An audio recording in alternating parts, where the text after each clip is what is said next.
Hi, everyone. My name is Stephen Kilgar. I'm the managing editor for Feed and Grain and the host of the Feed and Grain podcast. Thank you so much for joining me today as we dive deep into the issues affecting the feed manufacturing, grain handling, and allied industries. Today, I'm once again talking to Jess McClure, Vice President of Safety and Regulatory Affairs at the National Grain and Feed Association, also known as the NGFA, and Joe Milnick, content creation expert and partner at Safety Made Simple and a consultant at NGFA. This is the second podcast with Jess and Joe, and this time we're discussing grain dryer safety and maintenance, along with NGFA's commitment to safety education and where to find safety education materials for you, your employees, and your customers. Before we start, if you're listening to this in a podcasting app, please rate us and subscribe. If you're listening online, sign up for the Feed and Grain newsletter, Industry Watch, to see the latest podcast and stay up to date with all the latest news from around the industry. Now, on to the show.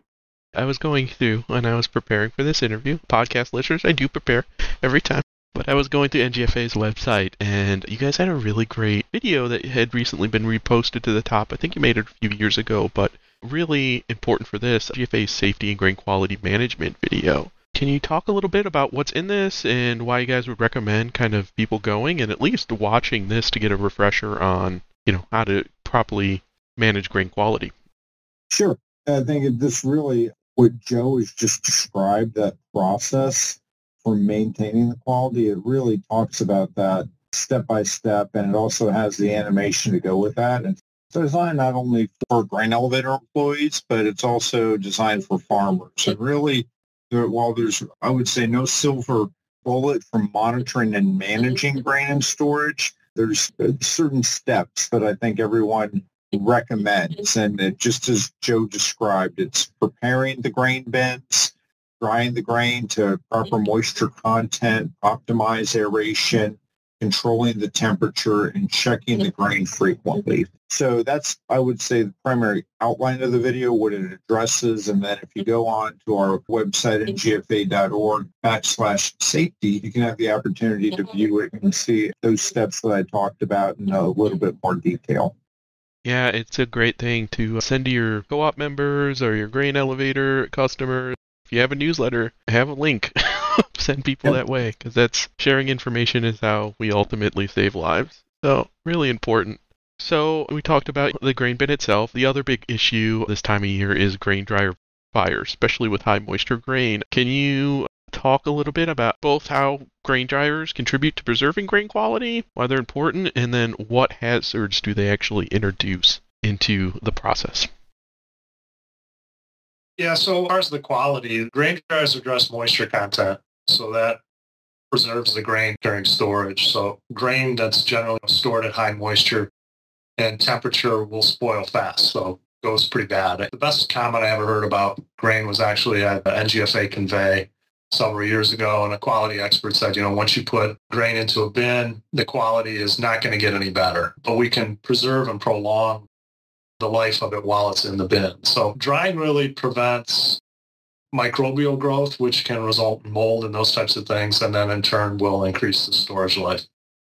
But as far as potential hazards, two come to mind, and one is grain dryer fires, which probably most of the listeners have seen pictures of those. I've had a number of clients that have had those over the years. And you can also have smoldering grain that could possibly enter into a grain storage structure, which is never a good thing because that can cause fires in bins and also consequently explosions and those types of things.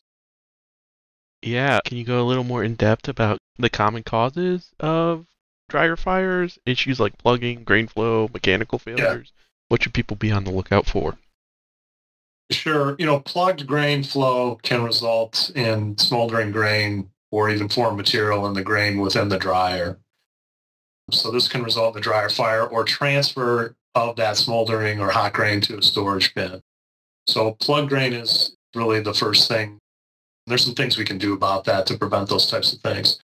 But you can also have mechanical failures within the dryer itself. Whatever that might be, it could be like the grain metering system or the unload system, which is generally going to be augers or drags. That can also lead to grain dryer fires as well. Would you recommend just kind of a start of the season maintenance overview of your grain dryer, especially if you're on a farm and maybe it doesn't get used quite as often? Preventive maintenance is really important. Again, I'll refer back to the NGFA safety tip sheets. They have the one that's on grain dryer fires, really focuses in on a couple different things. But we know that preventive maintenance, probably there's a lot of important things we need to do from a safety perspective at a grain elevator. But this, to me, it's one of the most important things is going to be preventive maintenance. So a good PM program can reduce the potential for grain dryer fires and downtime. And you want to make sure that's important, especially when you're in the thick of it in the middle of harvest. But the NGFA safety tip sheet hits the mark when it comes to grain dryer fires. It's right on point. One of the things it talks about is to have an annual inspection. That would be maybe from a manufacturer or even a dryer service provider. So I know in August, I was in the state of Michigan, and one of my clients had an inspector out that was going through all of their dryers before season started. There's also some pre-startup dryer maintenance as well. I'm not going to go into all the detail in that safety tip sheet on the NGFA website. And then we have routine dryer maintenance. So that's really developing a cleaning schedule. And what the cleaning and the housekeeping efforts are really focusing on are fines that are on the floor and the screens, which can reduce the airflow. And that accumulation affects airflow within, the columns and the grain dryer. Now, it's recommended by most manufacturers that you would clean those probably every 24 hours of operation. However, best practice would be maybe cutting that in half and going with 12. And then there's also extended shutdown maintenance. If you're going to be shutting down dryers for a period of time, that you'd have some maintenance during that period of time. It's simple things like making sure that the burner's covered with a tarp and those types of things as well, cleaned out on a regular basis. So I would also mention too, and just add in there, I think that dryer fire response and having a plan is important. I've written a blog on this before, but making that part of the emergency action plan. So how do I respond to a grain dryer fire at my facility? What is the procedure for shutdown, draining the columns? What type of personal protective equipment do people need to wear when they're doing that? How to isolate the gas flow, all those different types of things. So I had a client years ago that down in Louisiana that had a grain dryer fire. And when they had me on site, they said, could you put together response procedures for all these? And I said, sure. And I learned a lot.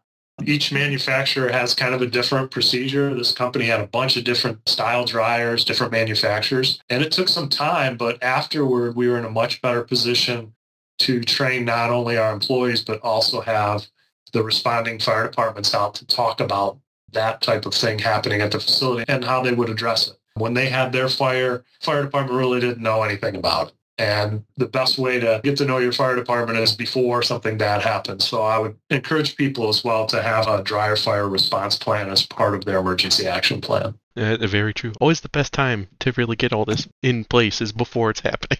You never want to be caught Absolutely. with no plan for regulation purposes, if nothing else. How does NGFA plan to continue sharing safety resources? You guys have been doing a great job of it, and you're expanding it all the time. What are the plans for grain quality and safety features in the future? Are you going to cover this more on the website? The information that we have, and as Joe mentioned, we have safety tip sheets and videos on these topics, and they're available on our website free of charge. So it doesn't matter if you're a member of NGFA or if you're not, it's still available. We have tip sheets, we have recorded webinars, we have interactive training courses, guidance documents. We have a wide range of items on our website that members can utilize. We also will put information on a newsletter, as you may have seen. We had an article about this. We're also going to be having an article about this very topic that'll be in Feed and Grain in the upcoming issue. There's also, I would say, we address this types of issues as we're talking about engulfment prevention and grain quality. They're also addressed during Harvest Safety Week and Standards for Grain Safety Week. So wide range of venues that we have, whether it be in person, whether it be online, whether it be publication. We utilize those resources to get this information out. And if you have any questions about this, please feel free to contact myself, or as Joe mentioned, he's a new member of the NGFA team. So if you want to contact Joe about that as well, and look forward to some of the new projects that he'll be working on that might be addressing some of these topics as well. We'll keep everyone lingering to wait and see, but that is something that may come down the pipe later on. Keeping me in suspense. I'm also looking forward to seeing what you guys and Joe produce. Especially Joe. He's going to come back on the podcast and talk about it. I'm going to make him. So where can listeners find more information and resources on the topic at their website? I think there's a special area for it. Yeah, so if you go to ngfa.org/safety, and in fact, one of our featured videos right there on the safety section of our webpage that you can look at talks about grain quality and safety. So it's an animated video that we have on there, and then you can also tabs there that you can click on to go. Joe was talking about our safety tip sheets. So links or tabs, I should say, to our webinars, our interactive courses, guidance documents, all of that is available. And I would say all of the material in the safety section of our webpage, about 90% of that is free of charge that you can download if you would like. Certain items we have on there, such as other safety videos and some of our publications, there's a charge for it, member, non-member, but as I said, a majority of it is free of charge. Great service to the industry itself, because everyone wants everyone to go home safe at the end of the day, whether they be customers or employees. So it's really important, and it's great that you guys share that all for free. I encourage everyone to go check it out and see what you can download for your own staff, download for your customers, hand out, make sure everyone is getting this information. Well, Jess, Joe, thank you so much for coming on today. Really important topic, and I'm really glad that we got a chance to discuss it. Well, Steve, thanks for the invitation. Great chatting with you too. Thank you, Steve. Yep, and thank you everyone for listening.